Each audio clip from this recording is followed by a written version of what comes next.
बाबूजी राम राम। अरे राम राम भैया, राम राम। खेमचंद आजा, बैठ। आजा भैया। बाबूजी कैसे हो रहे हो? क्या बात होगी? क्या टेंशन से में हो रहे हो? भैया टेंशन टेंशन कुछ ना। खेमचंद, घर में सब परिवार में सब ठीक है? हाँ मेरे परिवार में सब ठीक है, लेकिन तुम कैसे परेशान से हो रहे हो? कैसे? अरे भैया खेमचंद, तुझे पता तो है ही परेशानी क्या। एक तो तबीयत सही नहीं रहती, बीमारी ऐसी हो गई। ऊपर से जो बड़ी औलाद है, तुझे पता है ही, वो दोनों बड़े बेटा जो है उन्होंने ज़्यादा परेशान कर रखा आपने। दोनों नशे में लग गए। सारी प्रॉपर्टी पीने के चक्कर में लग रहे हैं वे, है ना। अब वो छोटा वाला बच रहा है। अब बीमारी मुझे ऐसी हो रही है, मेरा कोई भरोसा नहीं, है ना। तो मैं ये चाह रहा हूँ कि जो छोटा वाला लड़का है वो इनकी तरह ना हो गए, अपने सही रास्ते पर चले। ना ना, सही बात है ना।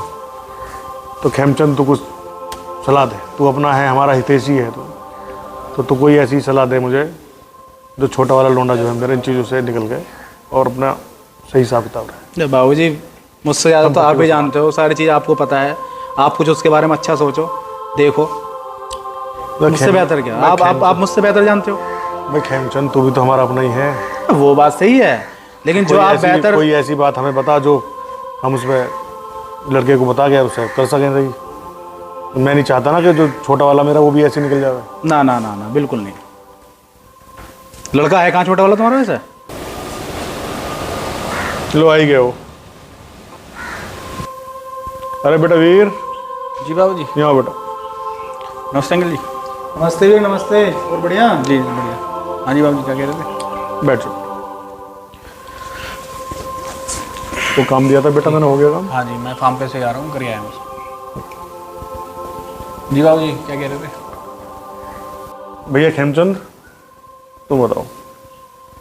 बाबूजी मैं क्या बताऊँ, देखो जो करोगे आप ही करोगे बेहतर।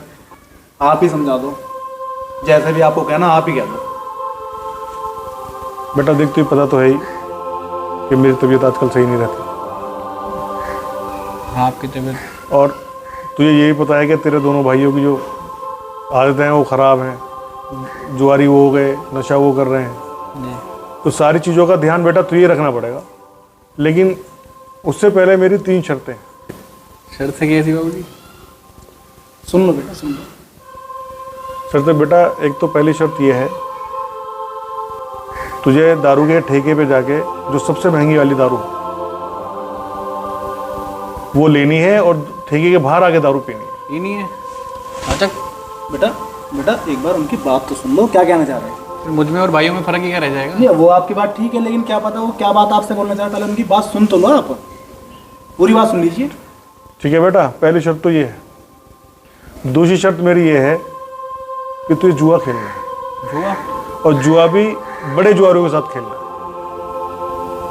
जो बड़े लेवल के टॉप वाले जुआरी होते हैं उनके साथ तुझे जुआ खेलना है। बेटा तीसरी शर्त तेरी ये है कि तुझे कोठे पे जाना है। कोठे पे? अंकल कोठे बात सुन। कोठे पे दोपहर को देख के आएगा और रात को फिर 12 बजे के बाद जाना। बाबूजी ये शर्तें मेरे से नहीं हो पाएंगी आपकी।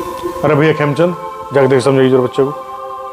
बाबूजी मैं आपसे कह नहीं रहा था। अरे बेटा बात तो सुन ले उनकी, बाबूजी की। अंकल जी आप ही बताओ, ये जो 2 भाई ऑलरेडी इन सब कामों पे लगे हुए हैं, बाबूजी मुझे भी लगाना चाह रहे हैं। नहीं वो तुम्हारी बात सही है बेटा, लेकिन पता क्या पता उनकी बात में कोई बेहतराई हो आपके लिए। इसमें क्या बेहतराई होगी? दारू पीऊंगा, जुआ खेलूंगा, कोटे पे जाऊंगा, इसमें बेहतराई है? बेटा मेरी बात समझो, जो वो कह रहे हैं आप बहुत अच्छा कह रहे हैं, वो समझो उनकी बात को। आप वो क्या कह रहे हैं पता नहीं मुझे किस दिशा में डाल रहे हैं। वो दोनों भाई तो हैं ही ऑलरेडी, और अब मैं भी। देखो बेटा, अगर तुम्हें उनके बात माननी है तो उनकी सारी शर्तें आपको माननी पड़ेंगी। समझो उनकी बातों को आप। फिर मैं एक शर्त पे मानूंगा, फिर आप मेरे साथ रहोगे तीनों जगह पे। बेटा मैं तुम्हारे साथ हूँ, हर टाइम साथ रहूंगा मैं तुम्हारे।